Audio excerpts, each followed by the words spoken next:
In this video, I'm just going to show you why your blog looks like it is written by bot.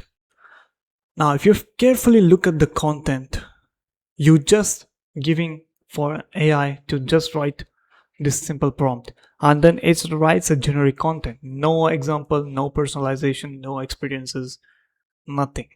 The workflow is not that great because it's very difficult for me to interpret, and then the normal users cannot grip the content, what the context is.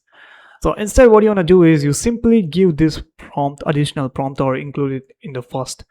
Now we're just simply asking the AI to write it to be personalized, and then write it in a first person perspective, add experience, use simple local English language words, make it conversational and also formal, and also making it to describe the scenarios and surrounding naturally throughout the article.